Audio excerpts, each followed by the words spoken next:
Hey, it's your old pal Lucid Stew again, and this time I want to show you a quick and easy technique for making rocks and rock-like things in Dreams for PS4. Let's get to it. I'm in sculpture mode and I'm going to make a super flat spheroid to use with the smear tool. You can pick any color combination you want. This technique works with lots of different colors. I'll use random gray to demonstrate.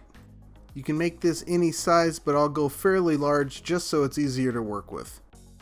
And then I will quickly smear in vertical columns. You want to try to get some separation on the edits if you can, but ultimately you also want to mostly fill the columns in. This will give you good color variation, but also some detail from the tiny spaces between edits. The next part isn't totally necessary, but I also like to add some small negative edits using pyramid and sphere to give the structure some internal variety.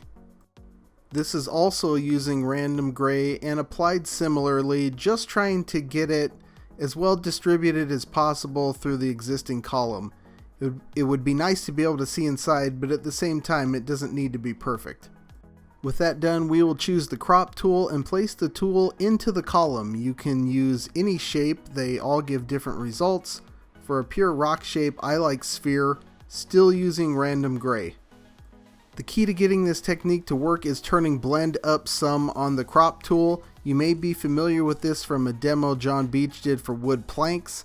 Without that, you don't get the extra detail, and the color applied by the crop tool will wash out all of the existing colors we just put into that sculpt. Once again, the amount of blend you use is up to you. Different levels can give very different results. It's interesting to experiment with that and with different shapes. I'm also turning looseness down, but that's also whatever preference you have. Once you're happy, press the stamp button in the tool editor and you end up with a very different shape compared to where you started. For certain purposes, you may be happy with this result and that's all you need to do, but let's try to give it some more character. I'll be smearing again, this time with a sphere shape, and I will enable surface snap. I want my spheres to be quite small, but not so small that they don't do anything. I like to do these smears vertically, but if it's more comfortable, you can certainly turn something like this 90 degrees and use sideways swipes. You'll also want to vary size a little bit. I wouldn't go too large, but that's personal preference. When we get done with that, the surface ends up pretty rough. Moving on to the next face of this, on these sculpts when there are deeper furrows, I like to concentrate my negative edits in there and really accentuate that depth. So we'll do the other faces of the shape in the same way, as well as the end parts.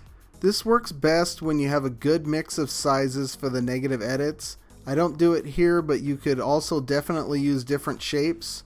I generally try to avoid edge shapes because edges tend to spread out through the blends in strange ways that are difficult to get rid of.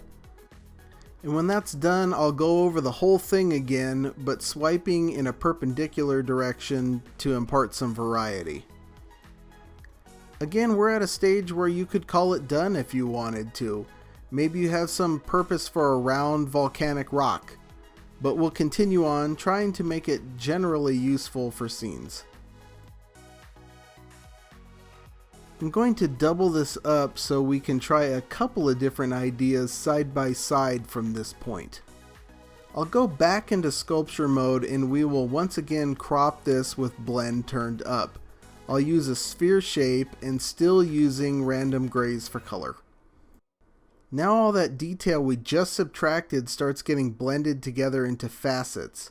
You could probably use this same technique to produce some interesting gemstones.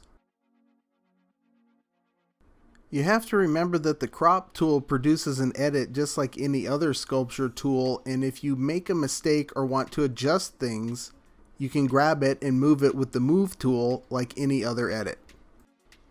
And that's pretty good. Let's start on the other one and try something slightly different. On this one, instead of leaping straight to the crop tool, I'll try to get it some additional shape first. We'll go into edit mode using the stamp tool with some blend, and we'll see what a cube does when we jam it inside there. With all of those negative edits blending, you can see there are innumerable interesting possibilities. I'm looking to keep it more subtle, so I'll dial back the blend quite a bit. Also remember, of course, you aren't limited to applying just one shape like this. I want to try a cylinder in there as well, and I really like the results, so I'll leave this one at a more obvious state of blending.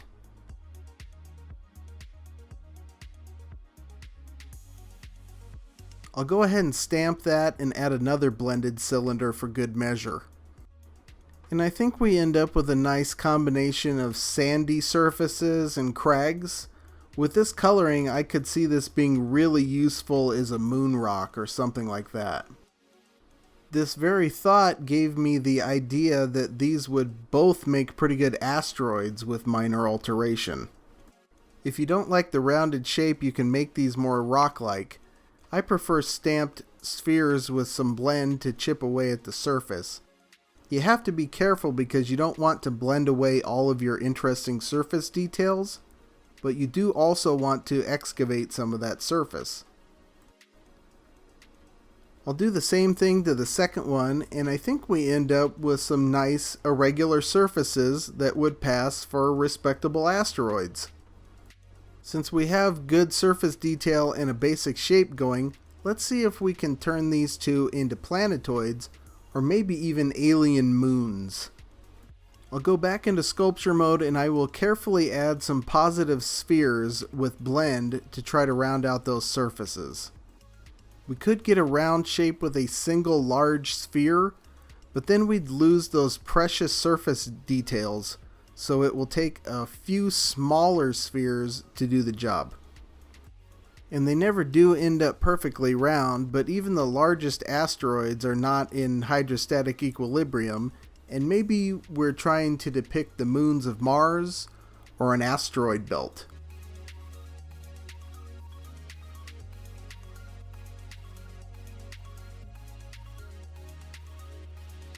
I think the result is pretty good. Both of those are something you could have in the sky of any sci-fi themed title.